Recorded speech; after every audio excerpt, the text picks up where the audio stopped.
नमस्कार दोस्तों, स्वागत है आपका मिनी पॉकेट एफएम चैनल पर, जहां की कहानियां आपको एक अलग ही दुनिया में ले जाती हैं। यहां आपको मिलेंगी रोमांच और फैंटास्टिक कहानियों के शानदार एक्सप्लेनेशन।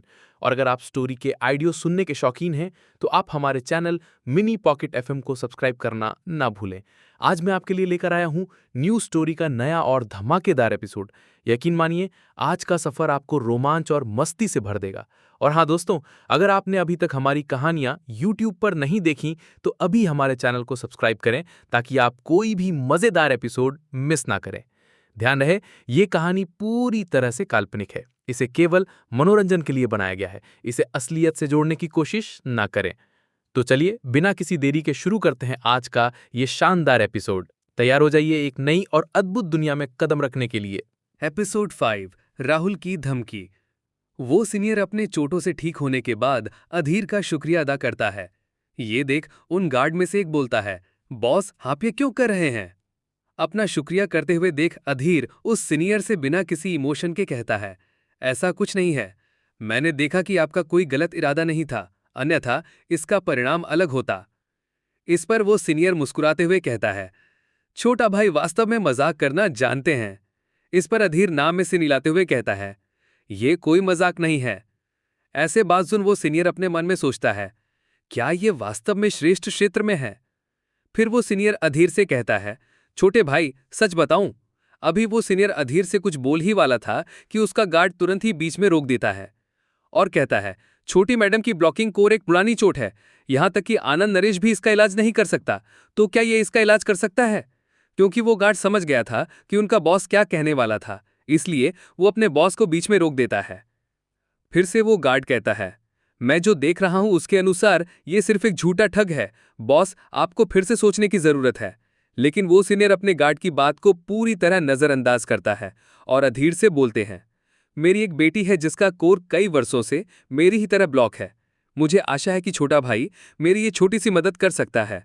ये सुनकर अधीर खांसकर गला साफ करते हुए कहता है, मैं कह रहा था। अधीर इसके आगे बोल पाता कि तभी वो गार्ड में से एक अधीर पर गुस्से में चिल्लाते हुए कहता है, यहां तक कि एक अर्ध ग्रैंड मास्टर क्षेत्र का मास्टर भी कुछ नहीं कर सकता, तो तुम कैसे ठीक कर सकते हो? हमें धोखा देने की हिम्मत कर रहे हो? क्या तुम जीवन जीने से थक गए हो? उस गार्ड को अधीर को देखकर ऐसा लग रहा था कि अधीर बस उनके साथ खेल रहा है, क्योंकि उसकी जितनी उम्र है उनके अनुसार ऐसा कुछ करना संभव नहीं है। इसलिए वो अपनी छोटी मालकिन को बचाने के लिए कहता है। अभी उस गार्ड का बोलना खत्म भी नहीं हुआ था कि वो सीनियर उसे एक जोरदार थप्पड़ मार देता है। फिर उस गार्ड पर चिल्लाते हुए गुस्से में बोलता है, नालायक, यह बॉस तुम हो या मैं हूं? अपने गार्ड को पीटते हुए सीनियर कहता रहता है, तुम्हारा अहंकार सचमुच बढ़ गया है। क्या तुम किसी विशेषज्ञ को समझ सकते हो, तुम नालायक? अभी वो सीनियर अपने गार्ड को मार रहा था कि अधीर उन्हें बीच में टोकता है और बोलता है, मैं कह रहा था। अधीर को कुछ कहता हुआ देख वो रुक जाता है और शर्मिंदा होते हुए कहता है, आह, मैं असभ्य हो गया था, छोटे भाई बुरा मत मानना। सीनियर के इस पर अधीर कहता है, मुझे किसी भी बात पर सहमत होना याद नहीं है। अधीर का इतना बोलना ही था कि उन गार्ड में से वही गार्ड फिर से अधीर पर चिल्लाते हैं, लानत है, तुम नमक हराम बच्चे।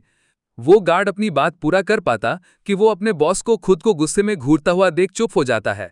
फिर वो सीनियर अधीर की चापलूसी करने वाले अंदाज में बोला, मैं देख सकता हूं कि छोटे भाई में बहुत टैलेंट है, लेकिन इस हिस्से में आध्यात्मिक ऊर्जा जरूरत के हिसाब से पर्याप्त नहीं है।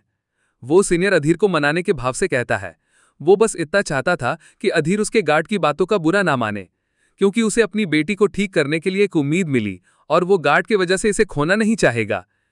फिर वो सीनियर अपनी बात को आगे बढ़ते हुए कहते हैं, मेरे पास हाउसिंग कॉम्प्लेक्स में एक विला है। इस पर अधीर कहता है, ये वास्तव में बहुत कम है। अपने बात में अधीर को बोलता हुआ देख वो उस विला की बड़ाई करता है। वहां आध्यात्मिक ऊर्जा बहुत ज्यादा मात्रा में है। छोटा भाई साधना करने के लिए कभी भी वहां जा सकता है। इधर फिर से वो गार्ड बोलना चाहता था कि वो छोटी मालकिन का पसंदीदा विला है, आप सिर्फ एक श्रेष्ठ क्षेत्र के मार्शल आर्टिस्ट के लिए। वहीं उस सीनियर की बात सुनकर अधीर सोचते हुए बोलता है, आध्यात्मिक ऊर्जा की ज्यादा मात्रा, सुनने में तो बहुत अच्छा लगता है। फिर अधीर इस बात पर कुछ देर गौर करता है और हां कर देता है। अधीर को अपनी बात मानता हुआ देख वो सीनियर तुरंत बोला, यदि आप मेरी बेटी को ठीक कर सकते हैं तो विला की परवाह ना करें, वहां भी काफी शांति है, कोई आपको डिस्टर्ब करने नहीं आएगा। जब तक कि मेरे अधिकार में है, आप जो भी चाहेंगे वो आपका होगा। इस पर अधीर बोलता है, ठीक है, वैसे भी ब्लॉकिंग कोर की समस्या बड़ी नहीं है। अधीर की बात सुन वो सीनियर बहुत खुश हो जाता है और बोलता है, फिर मैं छोटे भाई को परेशान करूंगा। मैं जल्दी से अपनी बेटी को देखने के लिए लाऊंगा। अधीर उस सीनियर की बातों पर ध्यान न देते हुए वो एक पेपर उसको देकर होता है, इस नंबर पर कॉल करना। ये सब देकर वो गार्ड अपने मन में बोलता है, ये आदमी, यदि तुम छोटी मालकिन को ठीक नहीं कर सकते तो मैं देखूंगा कि तुम्हारा अंत कैसा होगा।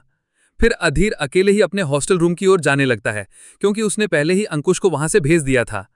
अधीर उस जगह से अपने हॉस्टल के गेट तक आया ही था कि उसका फोन बजने लगता है। तो वो अपने फोन को निकालकर देखता है किसने उसे अभी कौन कॉल कर रहा है, लेकिन ये किसी अनजान नंबर से आया फोन था। तो थोड़ा सोचने के बाद अधीर उस कॉल को उठा लेता है। वो सीधे बोलता है, कौन? कॉल की दूसरी ओर से एक लड़के की आवाज आती है, अच्छा तो तुमने माफी नहीं मांगी, फिर मेरे लोगों को मारने की हिम्मत की? अधीर उस आवाज को पहचानकर बोला, राहुल तुम? कॉल के दूसरी ओर से राहुल बोला, मैं तुम्हें 10 मिनट का समय दूंगा। अगर तब तक मैं तुम्हें यहां मेरे पास नहीं देखा तो मैं नहीं जानता हूं कि तुम्हारे कुत्ते और तुम्हारे प्यारे दोस्त का क्या होगा। ये बोलकर राहुल कॉल रख देता है। राहुल के कॉल रखने के बाद अधीर अपने मन में सोचता है, मुझे बस इसी बात की चिंता थी, मैं तुम्हें कैसे ढूंढ सकूं, और यहां तुम खुद अपने पास आने का रास्ता दे दिए। राहुल देविका के साथ एक होटल में मजा कर रहा था, लेकिन जब उसके भेजे हुए तीनों लड़के अधीर से पिटकर आते हैं तो राहुल उनको देखकर गुस्सा करता है और बोलता है, मुझे पता था तुम तीनों एक नंबर के निकम्मे हो, इसलिए मैंने दूसरा प्लान बना रखा था। दरअसल उस वक्त राहुल ने सच में एक दूसरा प्लान सोचा था, क्योंकि उसे कहीं न कहीं लग रहा था कि इस बार अधीर से मुकाबला करना थोड़ा मुश्किल होगा। फिर राहुल तीनों को बोलता है, अब यहाँ खड़े खड़े मेरा मुंह क्या देख रहे हो, जाओ यहाँ से, और आज के बाद मुझे अपनी शक्ल मत दिखाना। अपने तीनों निकम्मे गुंडों को भगाने के बाद वो देविका से बात करने लगता है। वहीं राहुल के करीब खड़े हुए उसके 2 गुंडे में से पहला बोलता है, एक बार जब हमने उसे पीता तो भले ही उसका शरीर लोहे का हो, वो कम से कम विकलांग तो हो ही जाएगा। तो दूसरा कहता है, बॉस राहुल आप थोड़ा और पीछे रहो, नहीं तो खून के छींटे आपके ऊपर पड़ सकते हैं। तो दोस्तों आपको ये एपिसोड कैसा लगा आप हमें कमेंट बॉक्स में कमेंट करके बता सकते हैं, और हमारे मिनी पॉकेट ऐप को लाइक और सब्सक्राइब करना ना भूलें। धन्यवाद।